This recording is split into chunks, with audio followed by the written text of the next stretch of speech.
What's good, y'all? It's your girl, Kristen Ayana, and before we get into this episode, I just gotta say, make sure that y'all subscribe, like, and turn those post notifications on, and stay tuned with Black Talk Radio. Welcome to Black Talk Radio, hosted by Kristen Ayana. Listen as we discuss the latest in Black culture, Black news, and Black entertainment. What's good, y'all? It's your girl, Kristen Ayana, and welcome back to Black Talk Radio, where we discuss the latest in Black culture, Black news, and Black entertainment. Now, I'm super duper excited because we got a special guest today. Who do I have in the building? It's your boy, Mattic, in here. You heard 973 stand up. What's going on? What we on? I'm good. How are you? I can't complain. Not at all. It's a beautiful Sunday. The For sun sure. is out.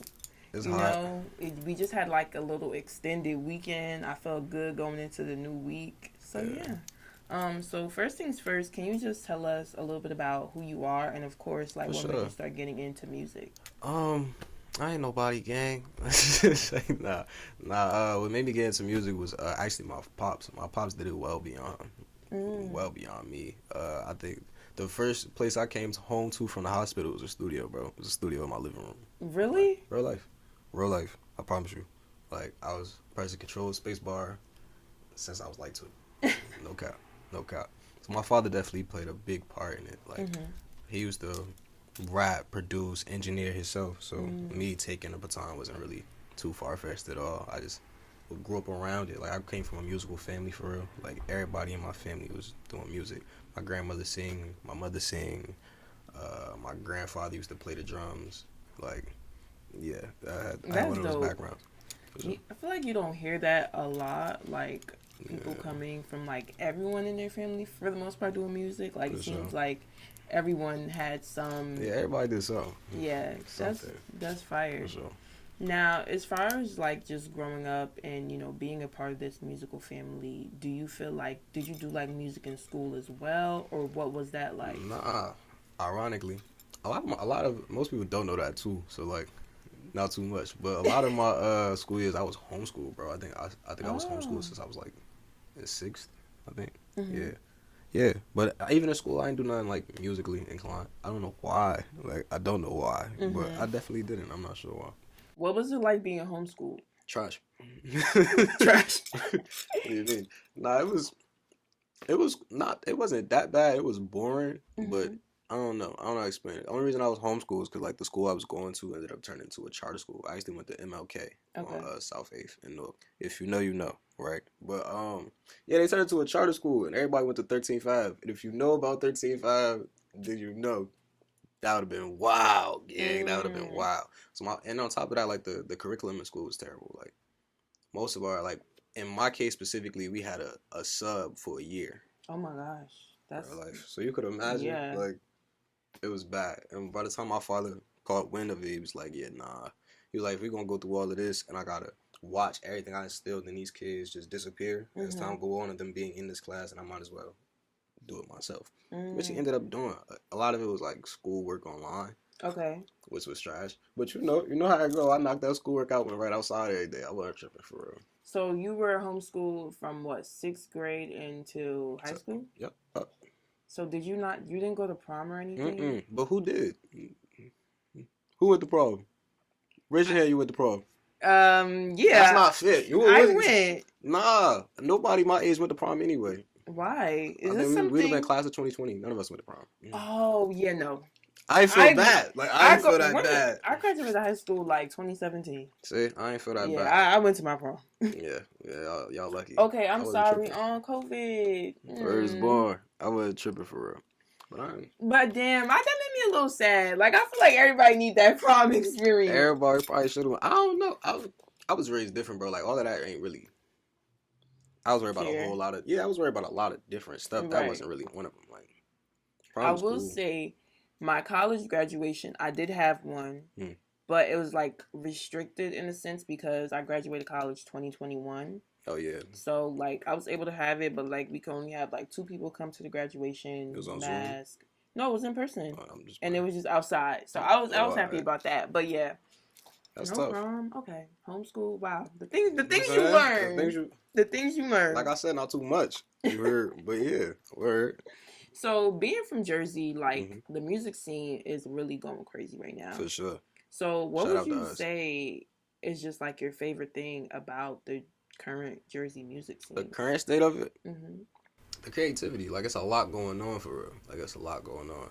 And I don't even want to say no names because I feel like I'm going to leave some out. So I'm not going to say nobody's name, but y'all know who y'all is. Like, it's a lot of creativity. Like, everybody's in different genres and different stuff, period. Like, even the fashion state of Jersey right now is very tough, gang. Like, it's a lot going on. I'm loving that right now, as opposed to like 5 years ago when everybody sounded the exact same. Right. We was all listening to the same artists, rapping the same. And I'm an engineer too, so Oh. I caught the short end of the stick. I was recording a lot of these artists sounding exactly the same. Like, as opposed to now, it's very different. It's very diversified. And I'm jacking it 110% for sure. Yeah, I definitely can agree.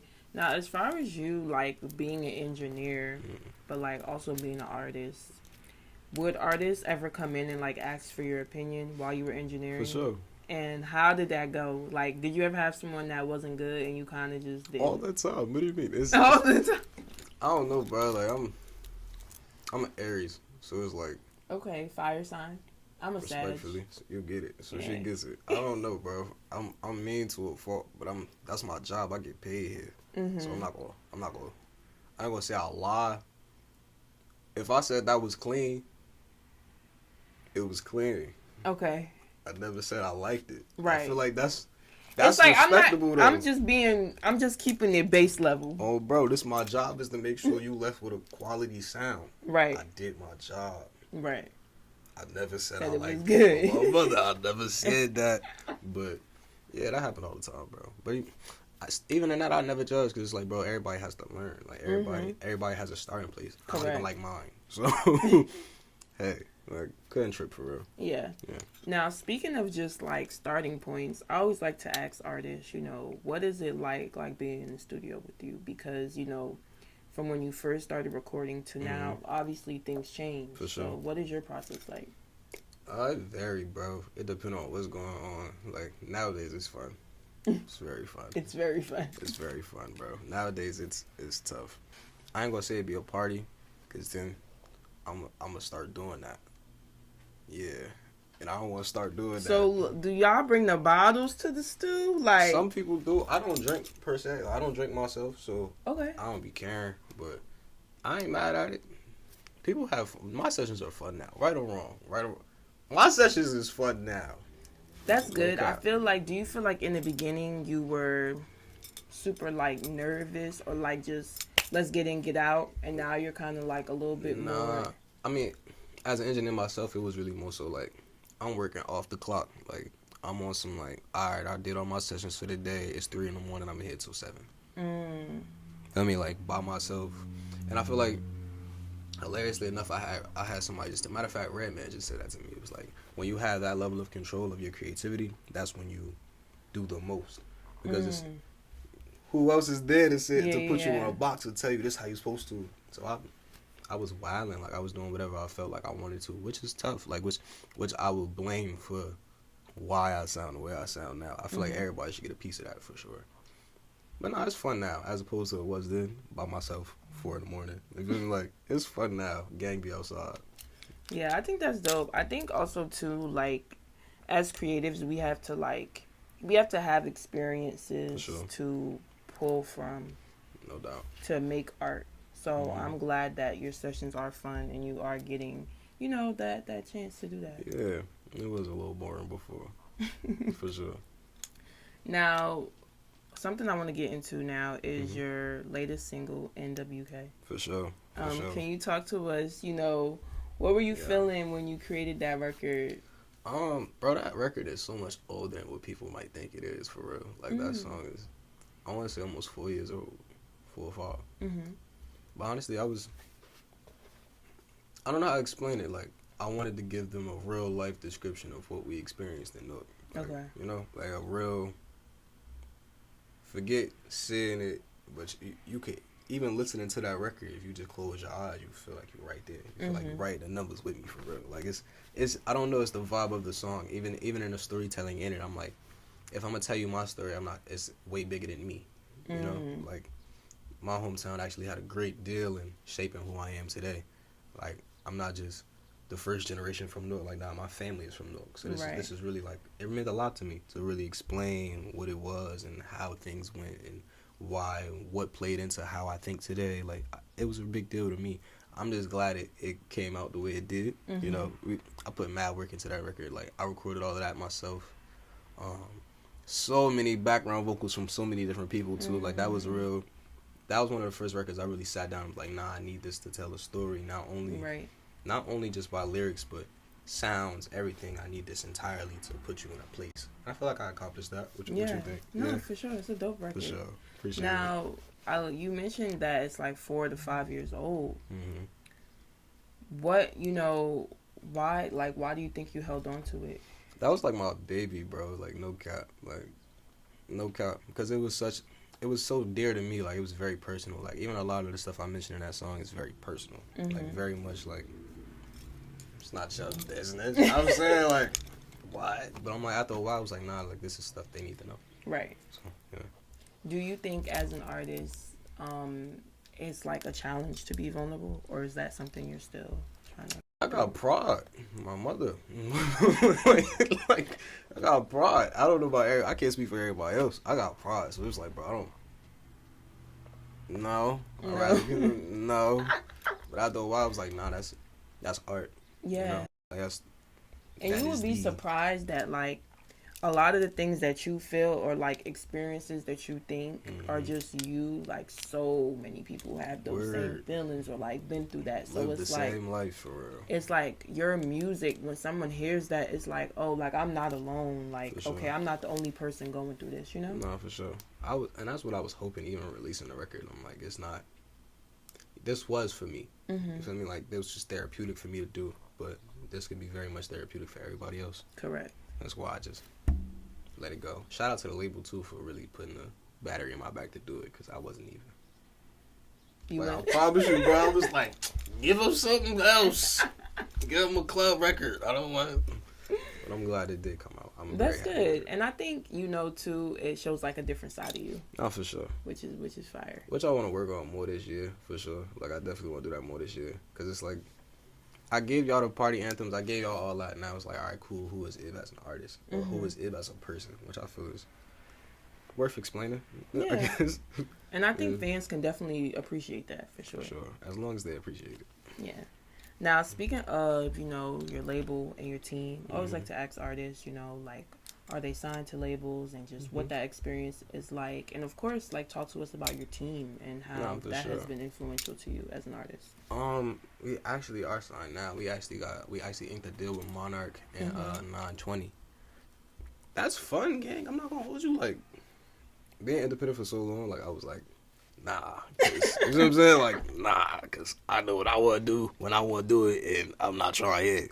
But nah, having a team is like a blessing for real, because it's my brain too big, bro. I can't escape it sometimes, and if it's left up to me, I'm gonna sit dormant until I figure it out. And now having all the other brains around is like, all right, cool. Nah, if you could try this, you could do this, you could, to delegate other things, to not have to worry about everything from.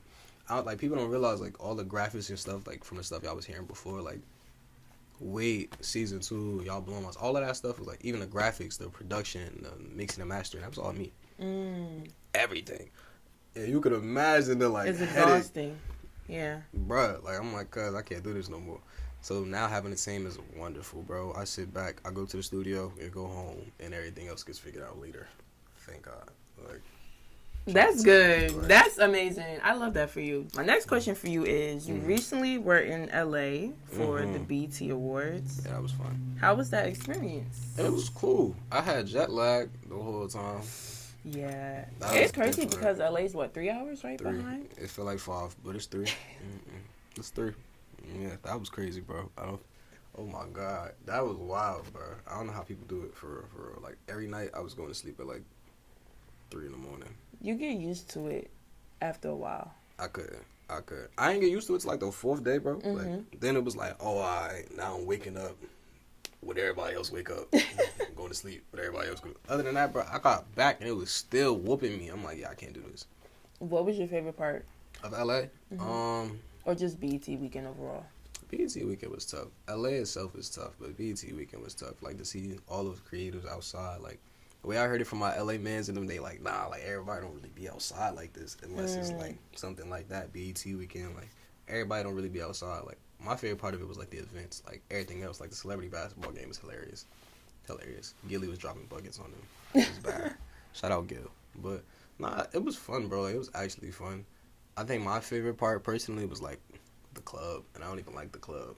They actually dancing up like all that like out there, like they really have fun. I think it was because it was BET weekend. Because You when might be I right. used to live in LA, the club scene was so trash to me. I don't know. It was different for me because we from Jersey. You know how the club scene is out here. Yeah. And if you're from Newark, it's even worse. We gonna sit like this for about 45 minutes to me. You know what I'm saying? We gonna test the waters. bro, out there ain't really none of that. Like they was really all vibing. Like everybody was really having fun. Like they was playing R&B in the club. They got Keisha Cole playing. Everybody in the entire club singing their heart out. I'm like, what? I'm like, this is tough. Like I could do that twice. I don't know if I can do the food again. No, 0 out of 10 wouldn't recommend. 2, maybe 2 out of 10. It was edible. It was The hotel food was busting. I ain't gonna lie. I ain't gonna lie. I ordered two plates of the same plate in one night. That was. LA has to step their food game up. Not gonna lie. Yeah, word. Great Mexican food though. I should have tried a quesadilla or something. I keep hearing that. Yeah, Mexican food in LA is very good. The other stuff, not so much. It was cool though. The weather was cool. It was actually dumb hot out there. I'm not gonna lie. I wasn't ready for that. I thought it was like, you feel me? Like, I'm thinking it's LA. It should be like cool out. I'm like, no. Define cool out. I don't know. Bro, the weather out there was messing me up the whole time. I had a sore throat by the time I got to the crib. I'm like, really? bro, you got like, it's like Newark on steroids. Like, in the morning, it's dumb cold. Like, yeah, oh yeah, it's dumb cold. It's cold in the mornings. I woke up. I'm like, oh, why? It's LA. Polo t-shirts. Cool. Went outside. It was brick. I'm like, all right, this is weird. 12 o'clock come around. It's hot. Like, super duper hot. 5 o'clock come around, it's getting cool. Yeah, it's 8 o'clock, literally just, it's brick again. It's just like, it's really hot in the day, and then that's pretty much it. I ain't like it. It was weird. You gotta think about it. I'm like, we from Newark. I don't like that. Like, it's too much going on. And then out there, everybody really get dressed every day. Every day. Put that shit on. Yeah, I don't know, bro. I'm a polo tee sweats type of guy. I don't know, cuz. LA is very much like, you don't know who you're gonna see and when you're gonna see them, so... Bro. You just gotta... Then my stylist had me in some leather jeans. You was hot? Nah, that's the crazy... I wasn't hot. I can't say I was hot. It was just like, oh my God. You know what I'm saying? Like, I'm really dressed. I'm really dressed. Like, that was different. It was fun, though. It was a great experience all around. The flight sucked. Yeah. The LA flight always seems super long to me. And I've been to, like, Europe and stuff. But... Yikes. How long is that flight? To Spain, it was 6 hours, but I did it at night. So I slept, but like, I don't know, LA just always seems super duper long. Super, bro. Nah, that flight messed me up. That flight was crazy. It was a 5-hour flight. I think the pilot did something stupid, so it ended up being like 5:30. Ooh. Bro. Then like, I've flown at nighttime. I haven't flown much at all, but I've definitely flown at nighttime. This time was different though. Like, we going over mad different cities and you could see it. You feel me? Like, you could see the lights. Oh. And out of nowhere, I know you know what I'm talking about. Out of nowhere, it gets to a point where you don't see nothing. Like, nothing. Cause you look out the window and it's like you don't see nothing but black. Black. Everywhere. I'm like, nah, it's the end of the world. Not the end of the world. I ain't like that, goodness. Bro. I ain't like it. But it was cool. Now, we talked a little bit about BT and just like, everyone was outside. For sure. It was fun in LA. Now, thinking just about all the artists in the game right now, or just, from the past, if you could work with anybody, who would it be and why? SZA. Jersey. For sure. You get it. I don't know. I've been on a very different type time lately. I'm almost tired of rapping. I swear. Like, you want to sing? I can. Ooh. I could. But yeah, something like that. So I say SZA. Definitely Herb. I'll be rocks with Herb. Oh yeah. I can see that for sure. For sure. It's a lot of newer names I'm forgetting. I got brain fog. I'll say that for now. Okay. Says it hurt immediately, like immediately. Those are definitely solid for sure. For sure, I gotta see that. That'll be tough. I also seen in like a previous interview that you actually don't curse in your music at all. No, not at all. For sure. That's dope. My father didn't for real, so that was one of the things he always taught me. Like being homeschooled, he made sure he instilled in me some vocabulary. So it was like, it wasn't even necessarily you shouldn't, or it was just, bro, you don't have to. You know what I'm saying? Like you genuinely don't have to. You have enough vocabulary. He always was one of those people like, I don't have to curse for real because I have vocabulary. Most people that do nothing but curse, like every third, fourth word is a curse word, is because they lack vocabulary. Right. And that just kind of stuck with me even as a kid. It was like, bro, if I don't have to, I won't. And I never really had to, respectfully. I'm not saying anybody you know what I'm saying? I'm not. But I ain't never had to. And I feel like that's a tough tradition to keep up. Yeah, I think that's good. I also feel like sometimes people feel like you have to like curse to get your point across, and that's not necessarily the case. I heard a couple times throughout the years like that whole narrative of you gotta speak the language of the people. It's just true. But how long can we do that until, you feel me, it just keeps getting worse and worse and worse and worse? Will profanity just end up being our language? Like, since when? Profanity and colloquialism, that's just our language. Like, where does it get better? You feel me? Like, exactly. That's a terrible stereotype for me. That's a terrible stereotype for me, for sure. Nah, I like that. That's dope. Now, my final question, if you could leave your supporters, people that, you know, listen to your music, with one thing to remember about you, what would it be and why? I wouldn't even say about me. I feel like the music probably speaks for itself. But the one thing I would leave to all of my supporters and everyone, period, would be just do better. You know, like, I feel like even with my goal in music, period, was always to set a better example. Like, even being why I don't curse and none of that, because it's not necessary. And I feel like a lot of what we do, we think is necessary. Like, a lot of the, like, in music, how we talk about women or talk about the jewelry, the cars, all that, it's because we think that's what we're supposed to do. And we don't have to, for real. Like, most of the most successful artists made it without having to do that. We just don't really, we're not looking at that. Like, most of these kids in the ghetto not looking at the fact that you don't really have to do drill music to be heard. Right. They just looking at the fact that my man's doing it, he doing it, well, bruh from around the corner doing it, and they popping. So they gonna do it. Why though? You feel me? Like, there's no versatility in that. It's no diversity in that. It's just the same thing. In my music, in my image, period, I always wanted to portray that. Just do better. There is a better way to do it. Be yourself. You don't have to be a carbon copy of everything else to succeed. You know, that's it. I think that's dope, and I definitely think, you know, everyone can take that away and learn from that. I just want to thank you so much for coming up here. Thank y'all for having me. And talking to me, and of course, wishing you nothing but the best. Likewise. I appreciate it, for sure.